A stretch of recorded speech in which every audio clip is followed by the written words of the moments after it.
you. And I know it's something that I kind of sprinkle throughout higher self awakening. And it's honestly one of those things that you kind of sometimes have to keep reminding yourself and your ego, which is the trust and the surrendering in to your soul mission, your soul purpose, making soul led decisions. It's not because all of a sudden you're given, I think sometimes people, when they first enter my world or HSA, they're like, oh, she's probably going to give me like the 90-page manual. No. And I'm going to like probably walk out of here and I'm going to know like all the steps that I need to take. But throughout HSA, I kind of remind you guys, it's like, I'm not going to be giving you the 90-page manual.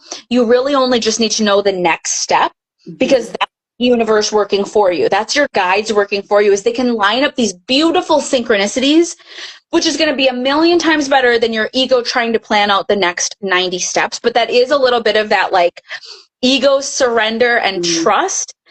How has that been for you? Realizing it's like, okay, no one's going to give me like the full plan, but like, can I trust that they're going to give me the next step and they're going to give me that guidance and I feel supported? How has that shift been for you? Oh, huge, huge, huge, huge.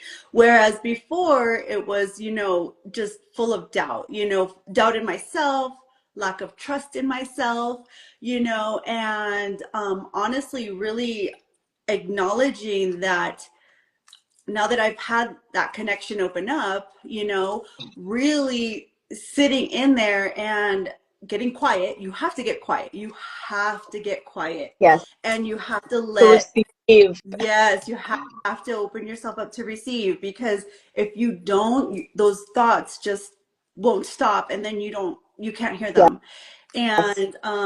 And so that was a big deal, because the hardest shift was going from wanting to control everything to recognizing that I am not in control of anything, and trying to keep that control, hold on to that control, kept me on the same path. Yes. Kept me doing the same patterns and the same habits that I always did. And so if I wanted something different, I had to let go of that control and recognize that, you know what, my guides have gotten me to where I'm at now.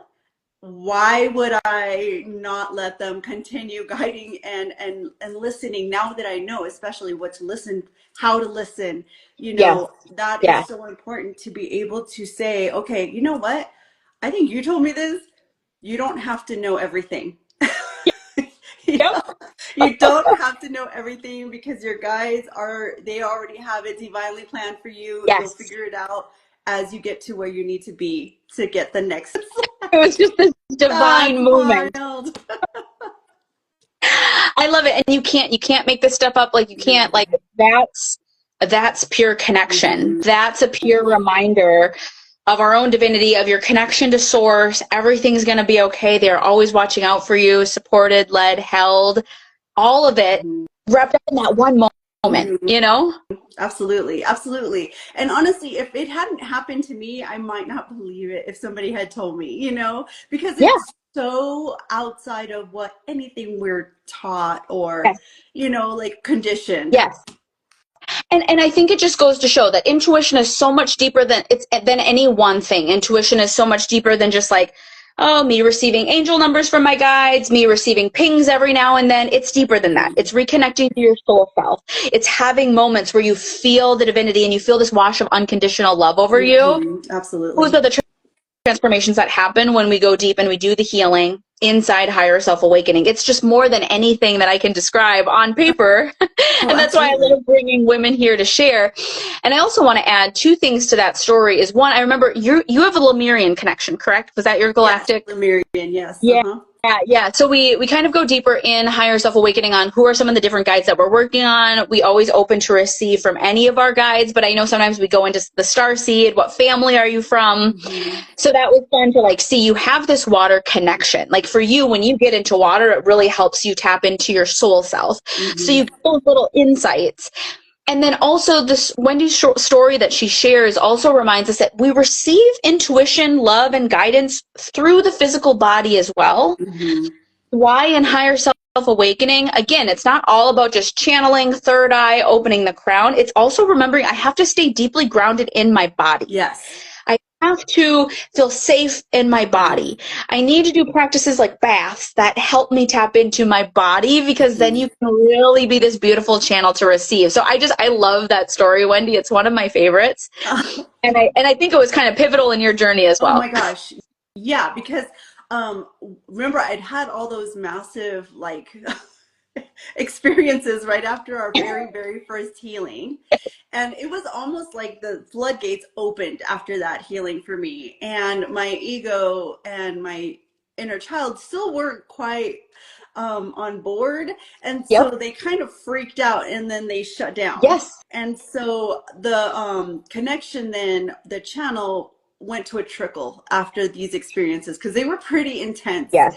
And so now they're finally at a place where they feel safe. And I acknowledged my soul self over a month ago, and I have been. When I do my practice, I make sure that all three are there, the four of us are together. And so now they feel safe enough to turn the volume back up Yes. again. Yes. And so I've been working on, getting my back onto a consistent practice with my meditations, my grounding and everything. I have been doing the auric cleanse.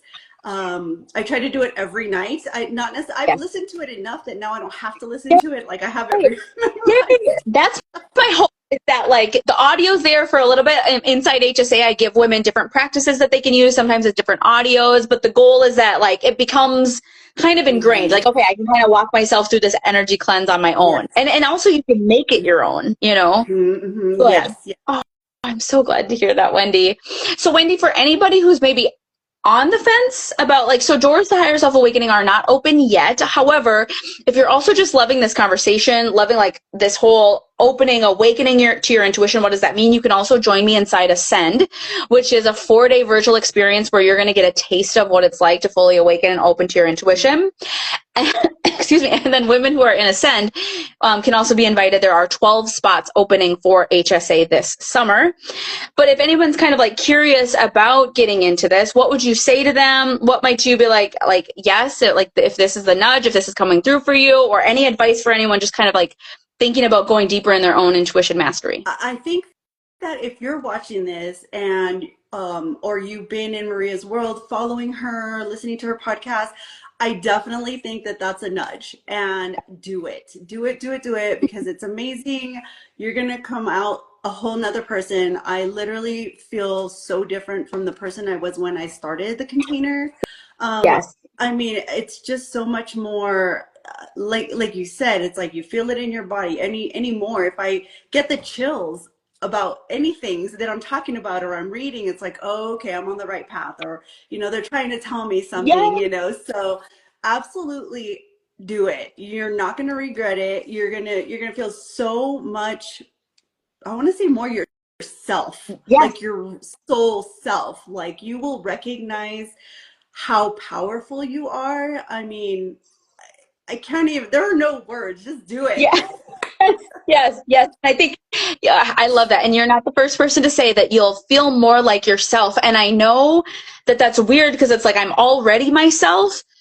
But gosh, sometimes we only see a fraction of our magic. Mhm. It's, because of the inner child stories, because of the ego stories. And it's like when we clear and heal some of that, it's like, Yes. whoa, this is me. This is my home. This is my full soul Yeah. self, my essence, my power.